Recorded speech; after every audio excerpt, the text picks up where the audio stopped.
નમસ્કાર વિદ્યાર્થી મિત્રો. તો આ લેક્ચરમાં આપણે એક્સરસાઇઝ નંબર 2.6 જોઈએ, બરોબર. એમાં આપણને શું આપેલું છે તો કે કોઈ એક વ્યક્તિ છે, બરોબર, એક દડાને 29.4 મીટર પ્રતિ સેકન્ડ એટલા વેગથી ઉપરની તરફ ફેંકે છે, બરોબર, ઉર્ધ્વ દિશામાં.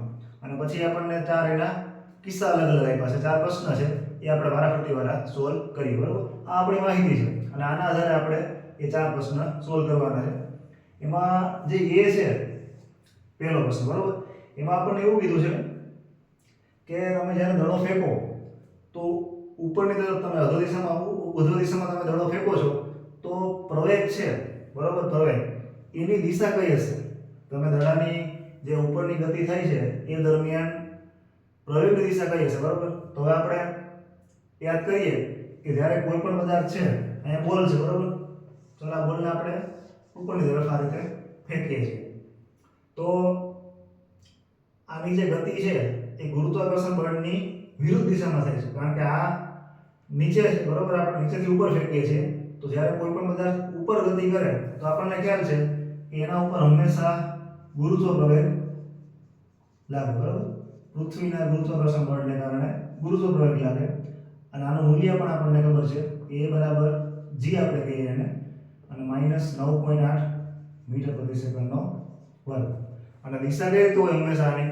તો કે આની હંમેશા દિશા નીચેની તરફ હોય. એટલે કે કોઈ પણ પદાર્થ હોય એ જ્યારે ઉપર ગતિ કરે તો હંમેશા એને ગુરુત્વ પ્રવેગ છે એ નીચેની તરફ લાગે. ચલો આ પહેલા પ્રશ્નનો આન્સર થયો. હવે ત્યારબાદ બી છે, એ પણ આના જેવો જ છે, બરોબર. એમાં એવું કીધું કે દડો છે એ જ્યારે મહત્તમ ઊંચાઈએ પહોંચશે, તો તમે અહીંયા જુઓ, અહીંયાથી આપણે દડો ફેંકો અને આ બિંદુએ પહોંચ્યો તો આ બિંદુએ એનો વેગ અને પ્રવેગ કેટલા હશે, બરોબર. આપણે એના મૂલ્ય સમજવાના છે. તો વિચારો કે જ્યારે આપણે અહીંયાથી બોલ ફેંકશું અને અહીંયા પહોંચશે એની અંતિમ ઊંચાઈ, અંતિમ સ્થાન ઉપર, આ શરૂઆતનું સ્થાન, અંતિમ સ્થાન. તો જ્યારે કોઈ પણ બોલ કે કોઈ પણ પદાર્થ છે, બરોબર, એ જ્યારે અમુક ઊંચાઈએ પહોંચશે તો એ ઊંચાઈ આપણને સ્થિર લાગશે અમુક સમય. તો એ સ્થિર લાગશે એ દરમિયાન એનો વેગ ત્યાં કેટલો હશે? 0 હશે, બરોબર. અને પ્રવેગ, તો પ્રવેગ છે એ ફરી પાછું આ પ્રશ્નની જેમ જ થશે, કારણ કે આ સ્થાન ઉપર બોલ પહોંચશે તો ત્યાં પણ એના ઉપર જે પ્રવેગ લાગતો હશે તો નીચે જ લાગશે મહત્તમ ઊંચાઈએ પણ. એટલે જે પ્રવેગ છે એ તો આ પ્રમાણે જ આવશે, a બરાબર -9.8 મીટર પ્રતિ સેકન્ડનો વર્ગ, બરોબર. ચાલો આ બંને પ્રશ્ન થઈ ગયા. હવે સી છે સમજવા જેવું છે.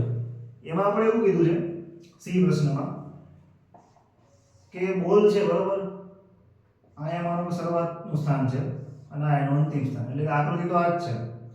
અહીંયા પહોંચ્યા પછી તમારે એનું સ્થાન x બરાબર 0 લઈ લેવાનું અને t બરાબર 0, બરોબર.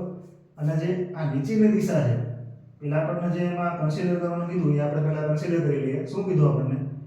તમારે જે અંતિમ ઊંચાઈએ પહોંચે એ સ્થાન તમારે x બરાબર 0 અને t બરાબર 0 કહી દેવાનું, અને જે નીચેની દિશા છે એને આપણે +x તરીકે લેવાની, બરોબર, +x તરીકે. હવે તમારે બોલની બે ગતિ વિચારવાની છે, ઉપરની ગતિ અને નીચેની ગતિ, એટલે કે ઉર્ધ્વ ગતિ અને અધો ગતિ. અને બંને ગતિ દરમિયાન આપણે સ્થાન, વેગ અને પ્રવેગ આ ત્રણેયના ચિહ્નો, એટલે કે એનું મૂલ્ય પ્લસ છે કે માઈનસ એ નક્કી કરવાનું છે. તો સૌપ્રથમ આપણે નક્કી કરીએ ઉર્ધ્વ ગતિમાં, બરોબર. ચલો ઉર્ધ્વ ગતિ હું બે પાર્ટ પાડી દઉં. સૌપ્રથમ આપણે ઉર્ધ્વ ગતિ, અને એના માટે આપણે પહેલા લઈએ સ્થાન, ત્યારબાદ વેગ અને પ્રવેગ, બરોબર. તો ઉર્ધ્વ ગતિ એટલે કે ઉપરની તરફ જાય. તો તમે વિચારો કે અહીંયાથી બોલ આપણે ફેંકો અને અહીંયા પહોંચ્યો તો આ દિશામાં ગયું, એ તો આપણે પ્લસ લીધેલું છે, એટલે એનું સ્થાન તો કેવું હશે? હંમેશા પ્લસ. ચલો હવે વેગની ચર્ચા કરીએ.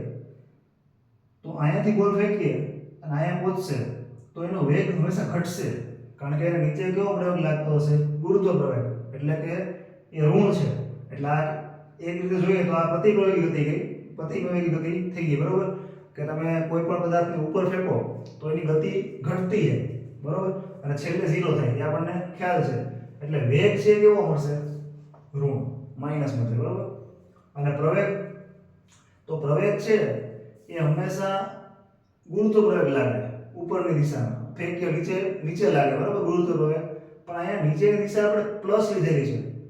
જે ખરેખર તો આપણે કોઈ પણ એક્ઝામ્પલ હોય એમાં આપણે પ્રવેગ છે એ માઈનસ લઈએ, ગુરુત્વ પ્રવેગ હંમેશા. પણ અહીંયા આપણે નીચેની દિશા પ્લસ રાખી એટલે આનું મૂલ્ય પણ કેવું મળશે? પ્લસ મળશે, ઉર્ધ્વ ગતિ કરે ત્યારે, બરોબર. ચાલો હવે આ સ્થાન વેગ અને પ્રવેગ છે એને ફરી પાછા આપણે આનો જ ઉપયોગ કરી અને અધોગતિ માટે વિચારીએ કે અહીંયા બોલ પહોંચી ગયો, હવે નીચે પડે તો આ સ્થાન છે એમાં શું ફેરફાર થાય, બરોબર. એટલે હવે કયો પાર્ટ આવશે? અધોગતિ અથવા તો નીચેની ગતિ.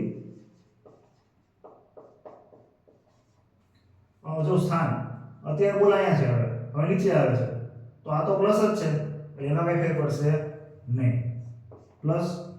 હવે વેગ જો, તો અત્યારે અહીંયા બોલ હોય તો એનો વેગ અત્યારે 0 હશે, કારણ કે આપણે હમણાં પહેલા દાખલામાં બીજામાં જ જોયું કે અંતિમ વેગ હતો અમુક ઊંચાઈએ પહોંચે તે સ્થાન ઉપર આપણો વેગ છે 0 લાગે, બરોબર. અમુક સમય આપણને સ્થિર લાગે અંતિમ ઊંચાઈ પ્રાપ્ત કર્યા પછી ફરી પાછો નીચે આવે, તો નીચે આવશે એટલે વેગ વધશે, વેગ વધશે એટલે આ દિશા કેવી છે? પ્લસ x, એટલે આ પણ કેવો આવશે? પ્લસ. અને પ્રવેગ છે એમાં ફરી પાછું ખરેખર હોય છે માઈનસ, પણ હવે નીચેની તરફ છે અધોગતિ એટલે આપણે જે દિશા લીધી એ પ્લસ x લીધી એટલે એ પ્રવેગ પણ કેવો મળશે?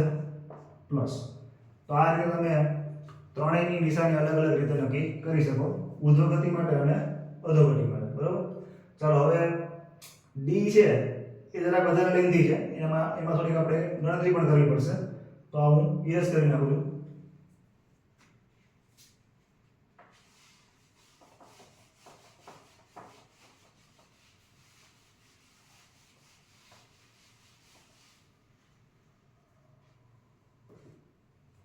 ચલો ડી માં આપણને બે પ્રશ્ન પૂછ્યા છે કે દડો છે એ કેટલી મહત્તમ ઊંચાઈએ પહોંચશે, એટલે કે આપણે દડો ફેંકશું, માનો કે બરાબર અહીંયાથી બોલ ફેંકો, અહીંયા પહોંચ્યો, આ એનું શરૂઆતનું સ્થાન છે અને અંતિમ સ્થાન, બરાબર. આને આપણે x કહી શકીએ તો x0 x0 અંતિમ સ્થાન x, બરાબર. તો અહીંયાથી બોલ ફેંકો અને અહીંયા પહોંચ્યો તો એ કેટલી ઊંચાઈ, એટલે કે આપણે ઊંચાઈ શોધવાની છે. તો હવે તમે યાદ કરો કે એવું સૂત્ર કયું હતું ગતિના સમીકરણ? છેલ્લે તો આપણું ચેપ્ટર એ જ છે કે આપણે સુરેખ ગતિ અભ્યાસ કરીશું, આ સીધી ગતિ જ છે. તો સીધી ગતિ આપણે જે સુરેખ ગતિ ભણી ગયા એમાં 3 ઇક્વેશન હતા, એમાંથી ઇક્વેશન એવું કયું હતું કે જે સ્થાન, અંતિમ વેગ અને શરૂઆતનો વેગ અને પ્રવેગ, બરોબર, આ ત્રણેયને ભેગું સાંકળતું હોય. તો એવું સૂત્ર કેવું હતું? આ હતું v² = u² plus 2a x - x0, બરોબર. ચાલો હવે આપણે એક કામ કરીએ, આપણને ઊંચાઈ શોધવાની કીધી એટલે આ જે ખરેખર છે x - x0 અથવા તો x0 શરૂઆતનું સ્થાન અને અંતિમ સ્થાન આ બંને વચ્ચેની બાદબાકી, બરોબર, એ આપણી હાઈટ મળશે h, તો એનો હું h કહી દઉં, તો આ રીતે લખી શકાય 2a h, બરોબર. ચાલો હવે આમાં હું કિંમત મૂકી દઉં, તો આ છે અંતિમ વેગ, મેં શરૂઆતમાં કીધું હતું કે આ u છે, બરોબર, એ આપણો શરૂઆતનો વેગ છે, તમે એને v નોટ પણ કહી શકો, પણ અહીંયા મેં u લીધો અને અંતિમ વેગ છે v, તો અંતિમ વેગ છે 0 મળશે, કારણ કે અહીંથી બોલ ફેંકો, આ વેગથી આપણે ફેંકો અને ઉપર જઈ અને અમુક વખત આપણને સ્થિર લાગશે અમુક સમય માટે, તો ત્યારે એનો વેગ કેટલો થઈ જાય? 0, એટલે કે અંતિમ વેગ 0, 29.4 નો વર્ગ પ્લસ 2a, a એટલે પ્રવેગ, તો પ્રવેગ તો -9.8 છે અને એ જ આપણે શોધવાનું છે, બરોબર. ચાલો આને સોલ્વ કરીએ આપણે, તો a = આ રીતે આવશે, આ બાજુ આવશે એટલે માઈનસ કેન્સલ થઈ જશે બંને બાજુથી, એટલે આપણો આન્સર પ્લસ જ મળશે. ઓકે, ચલો હવે આ તમે સોલ્વ કરશો એટલે તમને 44.1 આન્સર મળશે, મીટર, 44.1 મીટર, બરોબર. એટલે જે ઊંચાઈ છે એ આપણે કેટલી મળી? 44.1 મીટર મળી.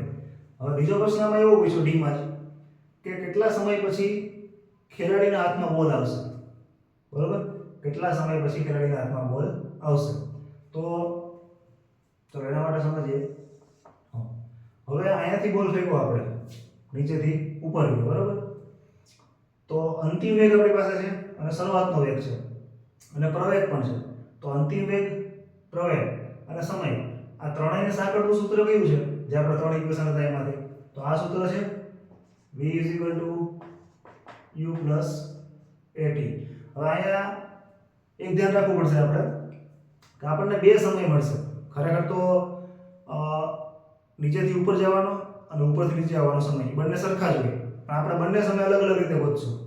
તો આ અત્યારે છે એ નીચેથી ઉપર માટે આપણે ગોતીએ છીએ કે જ્યારે બોલ ફેંકો તો ઉપર પહોંચ્યો તો કેટલી વાર લાગે, એટલે કે આ 44.1 મીટરે પહોંચી ગયો તો ત્યાં કેટલા સમયમાં પહોંચ્યો. તો આ જે શરૂઆતનો સમય છે નીચેથી ઉપર જવાનો એને આપણે t1 કહી દઈએ બરોબર. ચલો હવે આમાં કિંમત મૂકી દઈએ. તો v એટલે અંતિમ વેગ છે એ તો 0 જ છે.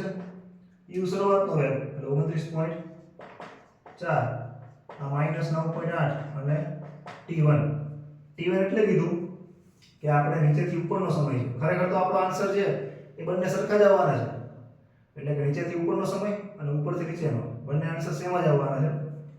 ચાલો આ સોલ્વ કરીએ. તો t1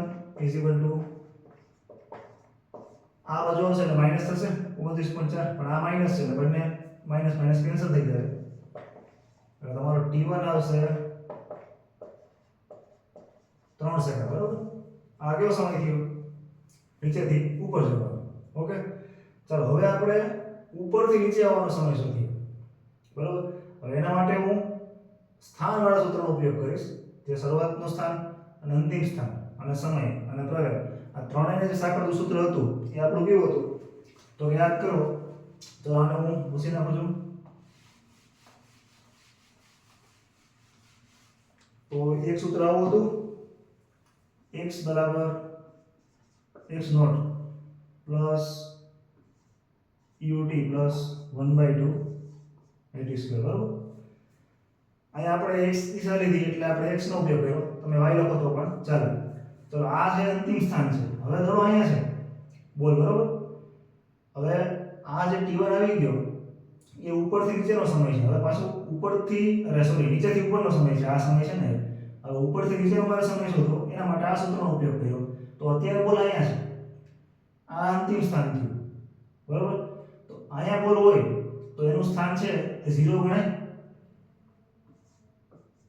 અને શરૂઆતનું સ્થાન છે બરાબર. અહીંયા ઓબ્ઝર્વર ઊભો છે તો આ સ્થાન છે શરૂઆતનું છે. તો આપણે હમણાં જ સોલ્વ કર્યું હતું કે અહીંથી આ અંતર કેટલું હતું? તો કે 44.1 એટલે અંતિમ સ્થાન એનું 0 છે અને આ છે શરૂઆતનું, એટલે કે અહીંથી આ અંતર 44.1 હતું એટલે એને આપણે લઈશું 44.1 x0 બરાબર.